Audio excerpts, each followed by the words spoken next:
Lorsque j'ai franchi les portes vitrées de la salle de bal Skyline Terrace, l'air était déjà lourd des senteurs mêlées de champagne, d'eau de Cologne, et du genre de fleurs qu'on doit commander 2 semaines à l'avance. La douce lumière dorée qui filtrait par les fenêtres baignait tout d'un éclat chaleureux, mais ne parvenait pas à me réchauffer. Mes talons claquaient sur le sol poli alors que je m'arrêtais pour m'imprégner de la scène, des nappes blanches, d'imposants arrangements d'hortensia, la vue panoramique sur le Puget Sound qui scintillait juste derrière la vitre. C'était censé être une célébration, ma fête de remise de diplôme, mais la manière dont la soirée a commencé me donnait plutôt l'impression d'être une figurante dans le spectacle de quelqu'un d'autre. J'aperçus mes parents à l'autre bout de la pièce, Grady et Nola Kelm, se déplaçant d'invité en invité tels des politiciens chevronnés, chaque poignée de main délibérée, chaque sourire prêt pour l'appareil photo. Ils ressemblaient aux hôtes parfaits, et je suppose que pour tous les autres, ils l'étaient. Mais moi, je savais la vérité. Je lissai le devant de ma robe, forçant mes épaules à se redresser. « Tu peux le faire », me murmurai-je, bien que ces mots sonnassent plus comme une armure qu'un encouragement. Je me dirigeai vers la scène principale où un homme bien habillé avec un micro chauffait la salle. « Mesdames et messieurs », commença-t-il, réservons un accueil chaleureux à la famille Kelm. Mes parents se levèrent immédiatement lorsqu'il mentionna ma sœur aînée, Sirène. Des applaudissements éclatèrent tandis qu'il louait ses remarquables contributions à l'entreprise familiale et son dévouement inlassable au service de la communauté. Grady applaudissait comme si elle venait de remporter une médaille olympique, et le sourire de Nola illuminait pratiquement la pièce. Puis le maître de cérémonie se tourna vers moi, et voici leur plus jeune fille, fraîchement diplômée. Il ne prononça pas mon nom. Mes parents ne se levèrent pas. Ils sourirent poliment, applaudirent quelquefois du bout des mains, et restèrent assis, comme si l'énergie nécessaire pour se lever était trop précieuse pour être gaspillée. Un silence s'installa dans mon coin de la salle, suivi d'une vague polie d'applaudissements qui s'éteignit presque aussi vite qu'elle avait commencé. Je gardai le menton haut, marchant vers l'avant d'un pas régulier. Dans ma tête, j'entendais la voix de ma tante Ranata, la dignité n'est pas négociable. Une fois les présentations terminées, les invités se dispersèrent en petits groupes de conversation. Quelques-uns de mes amis s'approchèrent, bavardant légèrement sur le lieu et la nourriture, essayant de me remonter le moral. Je les remerciai, mais à l'intérieur, je sentis le changement. Le ton était donné, et il n'était pas en ma faveur.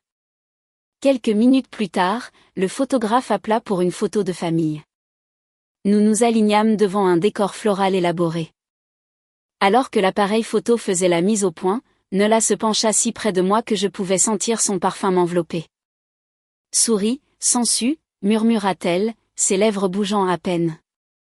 Je me figeai une demi-seconde, puis forçai le même sourire que j'arborais depuis mon arrivée. Le flash éclata, capturant l'instant pour l'éternité. Le tableau soigneusement arrangé, la fausse chaleur, et moi au milieu, tenant bon. Je me demandais si elle essayait de me provoquer pour que je réagisse. Si je craquais ici, devant tout le monde, cela ne ferait que confirmer le récit qu'ils avaient préparé. Alors, je restai immobile, me souvenant de l'autre conseil de Ranata, parfois, on gagne en leur laissant croire qu'on a perdu. Alors que nous nous éloignions de la zone photo, je balayai la salle du regard. Des groupes d'invités se tenaient autour de tables hautes, un verre à la main. Certains me souriaient chaleureusement. D'autres évitaient complètement mon regard. Je commençai à cataloguer les visages, qui étaient proches de mes parents, qui gardaient ces distances, et qui pouvaient être réellement neutres. C'est là que je vis Ulysse, mon plus vieil ami, debout près du fond avec son appareil photo. Il croisa mon regard et haussa un sourcil, une question muette. « Ça va ?» Je fis un petit signe de tête. Ulysse avait toujours été doué pour lire entre les lignes, et le fait qu'il ait sorti son appareil me disait qu'il était déjà attentif. Je me dirigeai vers la table des rafraîchissements, me versai un verre d'eau et pris une lente gorgée. À l'autre bout de la pièce, mes parents se tenaient ensemble, m'observant. Ils échangèrent un regard, un petit air entendu, puis retournèrent charmer les gens autour d'eux. Je soutins leur regard un instant de plus avant de me détourner. Si c'était ainsi qu'ils choisissaient de commencer la soirée, je ne pouvais qu'imaginer ce qu'ils avaient prévu pour la suite. Les applaudissements des présentations s'étaient à peine estompés que l'animateur invita tout le monde à s'asseoir pour le dîner. Je me frayais un chemin à travers la foule, faisant attention de ne pas renverser l'eau dans ma main, offrant des hochements de tête polis aux parents et connaissances. La plupart me rendirent un sourire de cette courtoisie qui comble les vides dans les conversations mais ne signifie rien. Quelques-uns gardèrent les yeux fixés ailleurs, déjà absorbés par leurs discussions. La salle de bal était un labyrinthe de tables rondes drapées de lin blanc, chacune ornée de bougies et d'arrangements délicats. Je jetai un coup d'œil aux marque-places en passant, des noms écrits en lettres dorées calligraphiées. Plus je me rapprochais du fond, plus je sentais la vérité de ce qu'un vieux mentor m'avait dit un jour: les plans de table sont de silencieuses déclarations de statut. Finalement, j'aperçus mon nom. Ma table était nichée juste à côté des portes battantes menant à la cuisine. Chaque fois qu'un serveur les poussait, une vague de chaleur et le fracas des plateaux en métal suivaient. L'odeur de poisson poêlé et de beurre à l'ail flottait jusqu'à moi. Pas désagréable, mais il était difficile d'imaginer qui que ce soit d'autre ici apprécier son repas au son des commandes criées et des casseroles qui s'entrechoquent. De mon point de vue, j'avais une vue dégagée sur le centre de la pièce où Sirène était assise à côté de nos parents à la plus grande table, une place d'honneur. Elle riait de quelque chose que notre père venait de dire, la tête renversée en arrière, ses cheveux captant la lumière d'une manière qui aurait été parfaite sur une couverture de magazine. Elle s'épanouissait dans ce genre de cadre. Un serveur se faufila derrière moi, manquant de heurter ma chaise. « Pardon, mademoiselle », murmura-t-il avant de disparaître dans la cuisine. Je me rapprochai de la table, résistant à l'envie de me décaler complètement. S'il voulait me cacher ici, je n'allais pas me faire plus petite. Je posai ma main sur le lin frais et pris une lente inspiration. Ce n'était pas nouveau. Il l'avait déjà fait, de manière plus subtile. Des positionnements discrets, des omissions silencieuses. Mais ce soir, tout était amplifié. Je me dis qu'il y aurait de meilleurs moments pour faire impression, et je les saisirais quand ils se présenteraient. Le premier plat était en train d'être servi quand Sirène apparut à mes côtés, un verre de vin à la main. Elle se pencha avec ce charme naturel qu'elle portait comme un parfum, son sourire assez chaleureux pour quiconque regardait.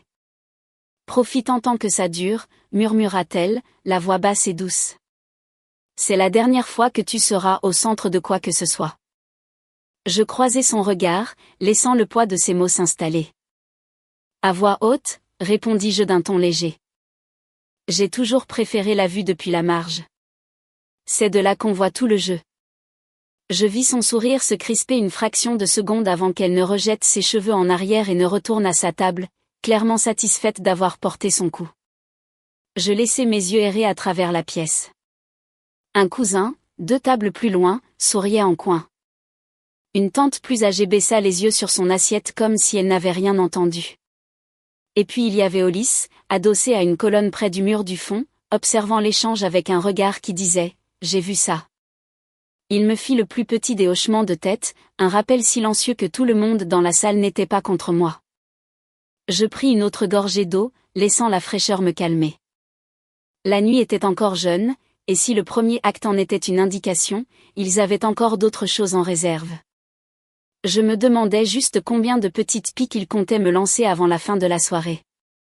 Le dîner avait été servi, bien que j'aie à peine touché à la nourriture.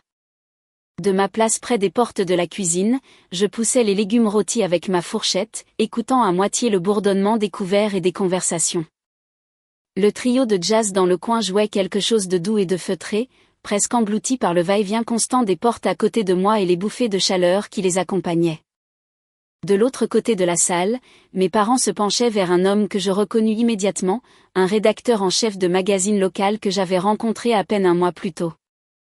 Il avait été poli et sincèrement curieux de mon projet de fin d'études en génie de l'environnement. 2 semaines plus tôt, il m'avait dit qu'ils allaient publier un article dessus. La curiosité l'emporta. Quand un serveur passa, je me levai et me dirigeai vers la table, en restant sur le bord pour ne pas m'imposer. C'est là que je le vis. Le nouveau numéro glacé du magazine, ouvert entre eux. Il y avait mon projet, les diagrammes, la photo du site de nettoyage de la rivière sur lequel j'avais travaillé pendant des mois. Seulement, le nom en gras n'était pas le mien. C'était celui de Sirène. Une petite chaleur vive éclata dans ma poitrine. Avant que je puisse dire quoi que ce soit, une voix à mon coude dit « Le travail de votre sœur est impressionnant ». Je ne savais pas qu'elle s'intéressait aux sciences de l'environnement. Je me tournai pour trouver un des collègues de mon père qui me souriait comme s'il attendait mon approbation. Je stabilisai ma voix. Oui, elle est très douée pour la présentation. Je laissai la pause s'étirer juste assez pour que les mots aient un goût pointu sans franchir la ligne de la confrontation ouverte. Le rire de mon père depuis la table d'honneur traversa la pièce. Sirène était au milieu d'une histoire, gesticulant avec une aisance parfaite, le rédacteur en chef penché en avant, captivé. Elle pouvait jouer le rôle de la professionnelle accomplie comme si elle était née pour ça. Je savais que si j'interrompais maintenant, je serais dépeinte comme la petite sœur jalouse. Alors, je me rassis, me rappelant ce qu'un professeur m'avait dit un jour, « Les gens voleront ta lumière si tu les laisses faire, mais ils ne peuvent pas prendre ce que tu sais. » J'avais à peine reporté mon attention sur mon assiette que la voix de ma mère s'éleva au-dessus du murmure. « Oh, cela me rappelle », commença Nella en souriant doucement à sa table. Quand Arlina était en 2e année, elle a failli se faire renvoyer. Elle a manqué des séminaires obligatoires pendant des semaines. Vous imaginez? Une vague de rire poli suivit. Quelques invités regardèrent dans ma direction, certains amusés, d'autres clairement mal à l'aise. Je posai ma fourchette. En réalité, dis-je d'un ton égal, j'étais en Europe pour un échange universitaire, approuvé et parrainé par le directeur du département. Mon ton resta doux, celui qu'on utilise pour corriger une simple erreur sans conséquence. Mais je suppose que cette version n'est pas aussi divertissante. Le sourire de Nella ne vacilla pas, mais ses yeux se plissèrent très légèrement avant qu'elle ne se retourne vers ses compagnons. Je me calai dans mon siège, les doigts enroulés autour de mon verre d'eau. Rien de tout cela n'était accidentel. Chaque pic public, chaque redirection silencieuse de crédit, tout faisait partie de la même campagne. La voix de ma tante Ranata flotta dans ma mémoire, « N'interromps jamais ton ennemi quand il commet une erreur. » Je n'étais pas là pour me défendre de chaque attaque. J'étais là pour me souvenir, pour choisir mon moment. Le trio passa à quelque chose de plus enlevé tandis que les serveurs commençaient à débarrasser les assiettes. Je jetai un coup d'œil vers l'autre côté de la salle. Ulysse était debout près d'une colonne, une main posée nonchalamment sur la sangle de son appareil, l'autre me faisant un signe subtil. Son expression était illisible, mais ce n'était pas un geste anodin. Je me redressai sur ma chaise. Quoi qu'il ait vu, j'avais le sentiment que ça allait avoir de l'importance. La salle s'assombrit et le faible bourdonnement des conversations s'estompa alors que l'écran au-dessus de la scène s'animait. Mon estomac se noua. Des années de ces présentations familiales m'avaient appris une chose, ce n'étaient pas de simples diaporamas sentimentaux. C'étaient des récits soigneusement élaborés. Une douce musique de piano résonna dans les haut-parleurs tandis que les images commençaient à défiler. Des matins de Noël, des instantanés de vacances, des dîners d'anniversaire marquants. Les années passaient en fragments soigneusement sélectionnés. La chaleur de l'éclairage ne pouvait cacher la froide vérité. Je commençai à compter. Une fête sans moi. 2. Une fête d'anniversaire où je savais que j'avais été présente. Pourtant, la photo ne cadrait que mes parents et Sirène. Puis vint celle qui me coupa le souffle. Ma photo de remise de diplôme du lycée. Je me souvenais vivement de ce moment. Debout dans ma toge et mon mortier, entouré de camarades de classe, ma famille à mes côtés. Mais à l'écran, la photo de groupe avait été recadrée de sorte que seule Sirène restait, souriant avec mon diplôme à la main comme s'il avait toujours été le sien. Quand ils vous effacent du cadre, pensais-je, ils disent à tout le monde que vous n'avez jamais fait partie de l'histoire. Quelques invités jetèrent un coup d'œil dans ma direction. Une cousine plus âgée fronça les sourcils, son regard s'attardant, tandis que d'autres évitaient complètement mes yeux. Je gardais une expression neutre, rangeant la douleur là où elle ne pouvait être vue. Il n'y avait pas besoin de réagir maintenant. Chaque omission devenait une partie de mon propre dossier silencieux. La musique s'éteignit et mon père se leva pour son discours. Il commença par les politesses d'usage, remerciant tout le monde d'être venu. Puis son ton changea très légèrement. Nous avons travaillé dur en tant que famille pour soutenir nos filles, dit-il en levant son verre, surtout en couvrant les dizaines de milliers de dollars pour l'éducation d'Arlena. Ce n'était pas toujours facile, mais on fait ce qu'il faut pour ses enfants. Les mots se glissèrent dans la pièce comme une aiguille. À ma table, 2 de mes amis échangèrent des regards rapides. L'un d'eux commença, « Tu n'avais pas eu. » Mais je le coupai d'un petit signe de tête. À l'intérieur, je me repassais la vérité. Les bourses que j'avais gagnées, les subventions pour lesquelles je m'étais battue, les emplois à temps partiel que je serrais entre les cours. Oui, ils avaient aidé, mais le chiffre qu'il avait lancé était une fiction, conçue pour me faire passer pour un fardeau qu'ils avaient héroïquement porté. Je pris une gorgée d'eau délibérée, laissant le verre masquer mon visage un instant. La voix de mon mentor me revint à l'esprit, « Ne te bats jamais avec un cochon. Vous vous salissez tous les deux, et le cochon, lui, adore ça. » Il ne servait à rien de le corriger publiquement maintenant. Les personnes qui comptaient finiraient par voir la vérité. Les applaudissements montèrent et retombèrent autour de moi. Je posai mon verre et aperçus tante Anata de l'autre côté de la pièce. Elle n'applaudissait pas. Au lieu de cela, elle me fit un petit signe de tête ferme, un signe qui contenait plus de sens que n'importe quel discours. Je me demandais ce qu'elle savait et à quel point elle était prête à le dire. Je restai près du mur du fond, laissant la foule se déplacer autour de moi. L'air était encore lourd des applaudissements polis pour le discours de mon père, et je pouvais sentir l'écho de ses mots sur ma dette se rejouer dans ma tête. Les omissions du diaporama avaient été une blessure. Cette réécriture publique de ma vie était du sel frotté directement dessus. Quelques amis passèrent en me frôlant, me donnant une pression rassurante sur le bras. Leur sourire était bref, presque apologétique, comme s'ils savaient que se tenir trop près de moi pourrait leur valoir une place dans la prochaine série de politique familiale. Je ne leur en voulais pas. Personne ne veut être un dommage collatéral. À la table des desserts, un groupe d'associés de mon père s'attardait sur des mousses au chocolat et des verres de Porto.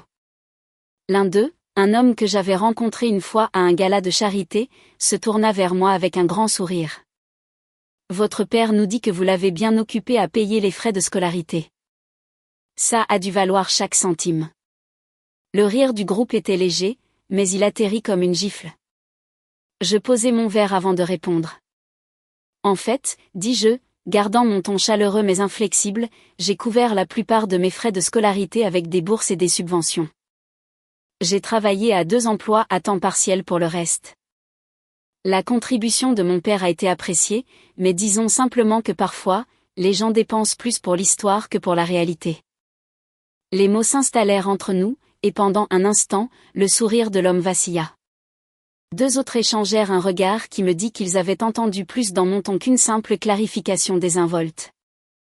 Par-dessus son épaule, je vis mon père observer de l'autre côté de la pièce, la mâchoire se crispant juste assez pour que je le remarque. Le changement dans l'air était subtil mais indéniable. Les conversations dans mon cercle immédiat s'adoucirent comme si tout le monde sentait que la température venait de chuter d'1 degré. Sirène s'approcha, tout en charme poli, et se lança dans une histoire sans rapport sur l'un de ses clients, essayant de détourner l'attention. Mais il y avait une raideur dans sa posture que je n'avais pas vue plus tôt. Je saisis l'occasion de m'éloigner, mais avant de pouvoir regagner ma table, ma mère m'intercepta. Elle me saisit le bras, sa prise assez ferme pour me faire arrêter. Son sourire était figé, toute la grâce d'une hôtesse pour les yeux qui pourraient observer. Mais sa voix était basse et tranchante comme du sucre. « N'ose même pas faire une scène ce soir. Tu le regretteras. » Je croisai son regard, laissant le silence s'étirer juste assez pour qu'elle le sente. « Une scène, dis-je d'un ton égal, n'est que la vérité avec un meilleur éclairage. » Son sourire ne tomba pas, mais les muscles autour de ses yeux se contractèrent. Elle relâcha mon bras et s'éloigna gracieusement, reprenant son tour de la salle comme si rien ne s'était passé entre nous. Je restai là un instant, sentant l'accumulation de la soirée peser sur moi. Chaque photo recadrée, chaque pic public, chaque effacement désinvolte. Je réalisai que j'en avais fini de jouer la défense. Ils avaient préparé le terrain toute la soirée. Peut-être était-il temps que je songe à renverser le scénario. Les mots de Maya Angelou me revinrent, « Quand quelqu'un vous montre qui il est, croyez-le la première fois. Je les croyais maintenant. Et je n'allais pas oublier une seule chose que j'avais vue. En balayant la pièce du regard, j'aperçus à nouveau Hollis. Cette fois, il n'observait pas seulement. Il avait son téléphone légèrement levé, la lueur de l'écran se reflétant dans ses lunettes. Quand nos yeux se croisèrent, il fit le plus petit des hochements de tête, comme s'il détenait quelque chose que je devais voir. Je ne pouvais pas encore dire si c'était l'ouverture que j'attendais, mais je savais que je serais prête si c'était le cas. Je venais de me détourner de la table des desserts quand j'aperçus Tante Renata se diriger vers moi. Elle se fraya un chemin à travers la foule avec une grâce délibérée, son sourire poli, mais ses yeux fixés sur moi. Quand elle arriva à mes côtés, elle ne s'arrêta pas pour échanger des banalités. Au lieu de cela, elle frôla ma main avec la sienne, y laissant une petite enveloppe scellée. Pas un mot, juste un regard ferme qui disait plus tard. Je m'éclipsai du rez-de-chaussée, faisant attention de ne pas attirer l'attention. Les portes du balcon étaient entr'ouvertes, laissant entrer une bouffée d'air frais du Sound. Je me glissai dans le coin ombragé et ouvris l'enveloppe.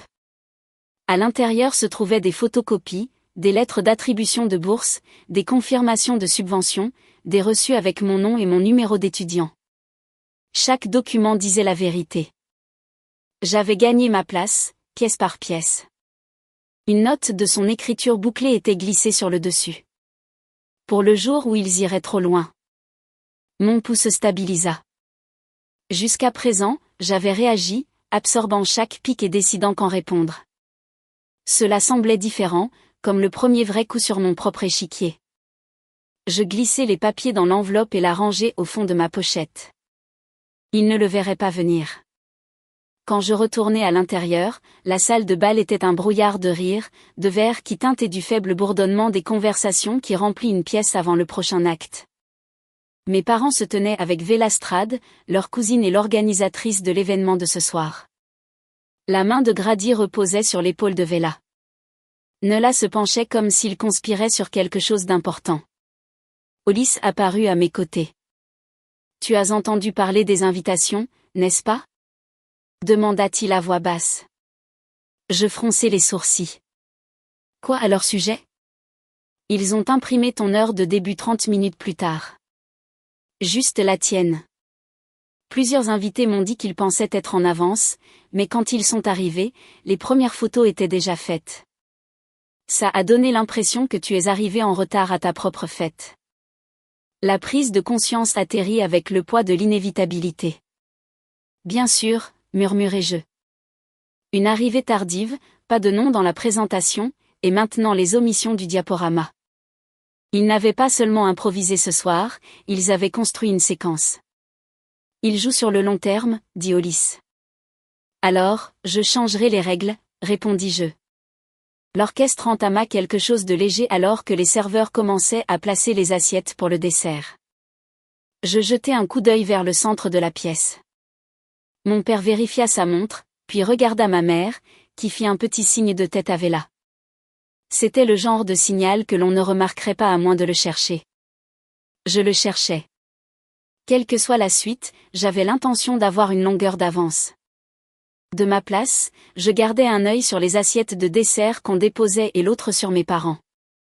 Ils me regardaient plus souvent, échangeant des regards qui n'étaient destinés à personne d'autre. Hollis attira mon attention de l'autre côté de la salle et inclina la tête vers le couloir latéral. L'expression sur son visage n'était pas désinvolte. Je me levai lentement, me faufilant entre les invités qui bavardaient, et le suivis vers le couloir de service près de la cuisine. Le cliquetis de la vaisselle et la voix étouffée d'un serveur s'estompèrent alors que nous nous arrêtions à côté d'une porte entr'ouverte. À travers l'étroite fente, j'entendis la voix de mon père. Calme, délibéré. Assure-toi juste qu'elle le boive. Pas de scène, pas de problème. La réponse de ma mère fut sèche et certaine. Ce sera rapide. Elle aura juste l'air de s'évanouir à cause du champagne. Puis le ton inimitable de Véla. Je lancerai le toast. Les mots s'enfoncèrent en moi, froids et lourds. Mon pouls s'accéléra, mais je forçai ma respiration à rester régulière. Je mémorisai chaque syllabe. Sans baisser les yeux, je perçus le mouvement subtil de Hollis, un tapotement sur son téléphone, la preuve que tout était enregistré. Je reculai, laissant la porte se refermer sans un bruit. La phrase que j'avais lue une fois dans les mémoires d'un avocat me traversa l'esprit, ne pars jamais au combat sans preuve dans ta poche. Quand nous retournâmes dans la salle principale, j'arborais le même sourire composé que j'avais porté toute la soirée. Les invités applaudissaient à l'une des tables du centre. Sirène se tenait là, tendant un paquet soigneusement emballé à mon ancien professeur qui rayonnait en le déballant. Il me fallut moins d'une seconde pour reconnaître le cadeau.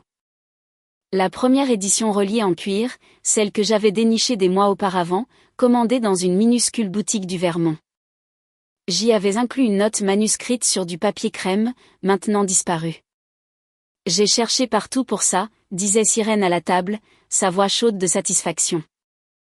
Je savais que c'était le cadeau parfait. Les applaudissements reprirent. Je restai où j'étais, applaudissant poliment. Extérieurement, rien ne changea. Intérieurement, je classais l'information. Un vol de plus. Habillé d'un sourire et emballé avec un ruban. Les lumières s'adoucirent légèrement alors que Vela prenait le micro, sa robe à paillettes captant la lueur. Elle commença à remercier les invités d'avoir rendu la soirée vraiment inoubliable, ses mots roulant avec une aisance pratiquée. Je serrai plus fort ma pochette. S'ils étaient sur le point de tendre leur piège, ils découvriraient que j'étais prête à le retourner. La voix de Vela flottait depuis la scène, douce et claire. Avant de conclure cette merveilleuse soirée, levons un verre à la diplômée. Des serveurs glissèrent entre les tables, plaçant des flûtes de champagne à chaque place. La précision de tout cela était presque théâtrale. Je restais assise, immobile, mes yeux balayant le mouvement autour de moi. Mes parents ne se mêlaient plus à la foule. Ils m'observaient. Chaque fois que mon regard balayait leur direction, ils me regardaient déjà, leurs expressions poliment figées pour quiconque pourrait le remarquer. Quand le serveur s'approcha de notre table, je me penchai légèrement en arrière pour lui faire de la place. Le verre fut posé juste à ma droite, le liquide doré pâle captant la lumière chaude au-dessus. Quelques instants plus tard, Grady apparut à côté de moi, me souriant comme pour vérifier que ma place était en ordre. Sa main se déplaça vers mes couverts, un ajustement désinvolte. Et dans ma vision périphérique, je le vis. Quelque chose de petit, presque invisible, tombait dans mon champagne. Une très légère effervescence brisa la surface avant de disparaître. Je ne bronchais pas un ciment.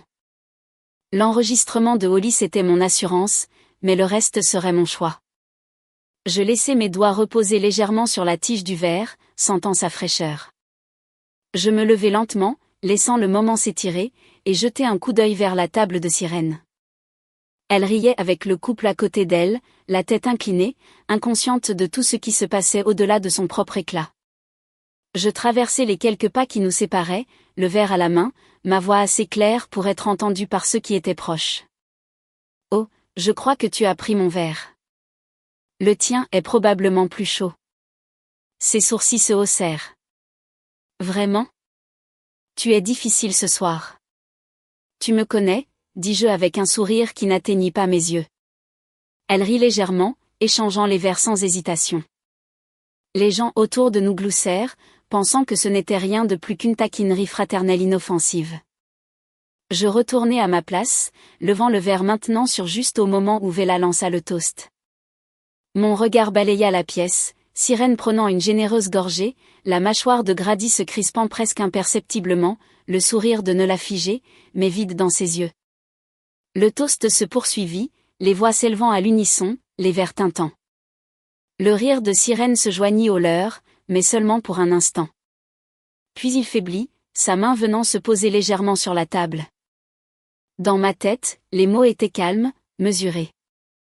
Le compte à rebours venait de commencer. Sirène posa son verre, encore au milieu d'un rire à quelque chose que l'homme à côté d'elle avait dit, mais le son se coupa comme si quelqu'un avait débranché une prise. Son sourire se figea, ses yeux clignant rapidement. Elle s'agita sur sa chaise, une main posée sur la table, puis commença à se lever. Ses genoux ne coopérèrent pas. Elle vacilla, attrapa la nappe, et au lieu de cela, saisit le bord d'une assiette. Des couverts tombèrent sur le sol, une fourchette tournant sur le marbre comme une pièce de monnaie. Des halètements se propagèrent tandis que des chaises raclaient le sol et que plusieurs invités se levaient d'un bond. Grady fut là en un instant, un bras autour de son dos, l'autre agrippant son avant-bras. « Sirène, regarde-moi. Tu vas bien. Assieds-toi. » Sa voix portait juste assez pour que les gens à proximité entendent l'inquiétude. Nola arriva de l'autre côté, pressant sa main sur l'épaule de Sirène. Son expression était l'image parfaite de l'alarme maternelle. « Chérie, respire. Tu t'es probablement levé trop vite. » Mais je le vis. L'éclair fugace de panique dans leurs yeux, la communication silencieuse entre eux qui ne correspondait pas aux mots qu'ils prononçaient. Je restais assise, la posture détendue, le verre à la main. En surface, j'étais une observatrice silencieuse, mais à l'intérieur, je sentis le momentum changer, un courant qui changeait de direction. Les murmures dans la salle s'amplifièrent, les regards allant de Sirène à moi et vice-versa. Je notais chacun d'eux. Vela, s'attardant en périphérie, mon professeur fronçant les sourcils comme s'il reconstituait quelque chose. Deux cousins qui m'avaient évité toute la soirée me regardaient maintenant comme s'ils avaient attendu ça. Puis Hollis fut à côté de moi, s'approchant avec l'aisance de quelqu'un qui était à sa place. Il ne s'assit pas. Au lieu de cela, il se pencha légèrement, téléphone à la main, écran incliné pour que seul moi puisse le voir. « Tu vas vouloir voir ça maintenant » murmura-t-il. La vidéo était d'une clarté cristalline. La main de Grady glissant quelque chose dans mon champagne en prétendant redresser ma fourchette. Le léger tourbillon dans le verre, puis moi m'approchant de Sirène, le sourire, l'échange, elle prenant le verre sans hésitation, chaque détail préservé dans une séquence parfaite. Je laissai le téléphone reposer dans ma paume, le pouce planant au-dessus de l'écran. Je pouvais y mettre fin ici même, me lever, élever la voix, montrer à tout le monde exactement ce qui s'était passé. Ce serait rapide, décisif, mais ce serait aussi désordonné, et il retournerait la situation avant même que le choc ne se soit dissipé. Mieux valait leur laisser croire qu'ils avaient encore le dessus. Plus longtemps ils le croiraient, plus dure serait la chute. Sirène était de retour sur sa chaise maintenant, une serviette pressée sur ses lèvres, le teint pâle. Un serveur se précipita vers l'entrée principale, appelant une assistance médicale. De l'autre côté de la pièce, Grady pencha sa tête près de celle de Nola, parlant d'une voix trop basse pour que quiconque d'autre puisse l'entendre. Ses yeux se tournèrent vers moi un très bref instant avant de revenir sur Sirène. Je me penchai vers Hollis, lui rendant le téléphone sans baisser les yeux à nouveau. « Garde cette vidéo en sécurité, dis-je doucement. Nous n'avons pas encore terminé. » La salle de bal était en plein chaos, la moitié des invités se tordant le cou pour voir ce qui arrivait à Sirène, l'autre moitié murmurant avec une incrédulité feutrée. Des ambulanciers se frayèrent un chemin à travers la foule, leurs sacs se balançant à leur côté tandis que les serveurs tentaient de débarrasser les assiettes sans attirer plus d'attention. C'était la distraction parfaite. Je me levai de ma chaise avec un calme constant qui démentait l'électricité sous ma peau. C'était le moment. Je me dirigeai vers la cabine audiovisuelle, nichée dans le coin, mes talons silencieux sur la moquette. Le technicien leva les yeux, surpris, alors que je glissais une petite clé USB dans sa main. « Passez ça », dis-je doucement, mon regard retenant le sien jusqu'à ce qu'il hoche la tête. L'écran au-dessus de la scène clignota, l'image du diaporama disparaissant en plein milieu. Une vidéo différente apparut, beaucoup moins flatteuse pour ma famille. D'abord, Grady se penchant sur ma place, sa main planant comme s'il ajustait une fourchette. Puis l'inclinaison subtile de ses doigts, la silhouette granuleuse d'un sachet disparaissant dans le liquide doré de mon champagne, la légère effervescence qui suivit. Ensuite, moi traversant vers la table de Sirène, souriant, l'échange facile des verres. Sirène le levant sans hésitation. Dans le coin de la vidéo, l'horodatage brillait, correspondant parfaitement à la chronologie de la soirée. Le son dans la pièce se fractura, des halètements, des chuchotements vifs, le bruissement des chaises. Le visage de Vela se vida de sa couleur. La main de Nola se figea à mi-geste, la flûte à moitié vide suspendue entre ses doigts. Grady serra la mâchoire, son expression figée, mais il ne bougea pas. Quelque part derrière moi, une voix perça le bruit, c'est une tentative d'empoisonnement. Des téléphones apparurent dans les mains comme par magie. Des écrans s'allumèrent, enregistrant, textant, envoyant.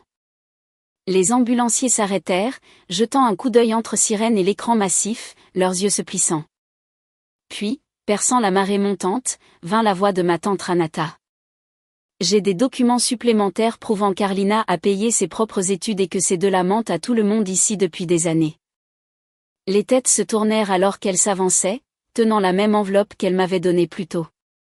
Elle l'ouvrit pour que tous puissent voir, les papiers craquant sous les lumières.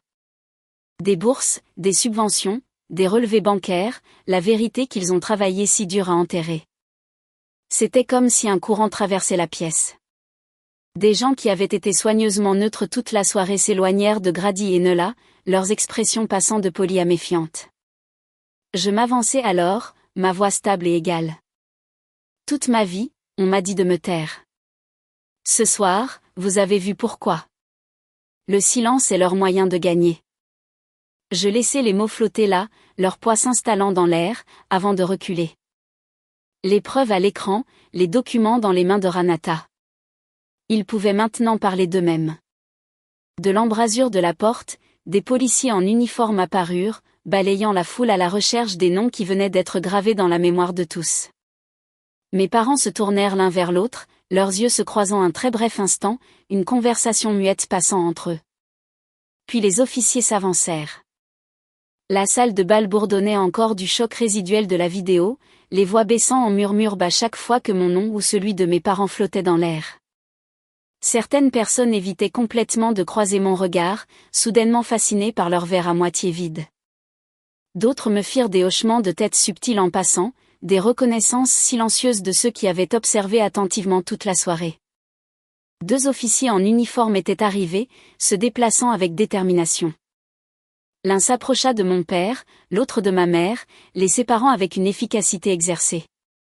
La voix de Grady était basse, tendue, argumentant à voix basse. Le sang-froid de Nella commençait à s'effriter, son sourire se fissurant en quelque chose de plus acéré. Je me dirigeai vers la table principale. La conversation s'adoucit, puis s'éteignit complètement. Chaque pas que je faisais semblait attirer davantage l'attention dans ma direction.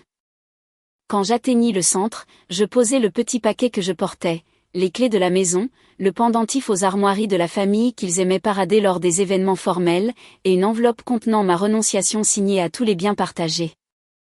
Ceux-ci vous appartiennent, dis-je, ma voix calme mais portant.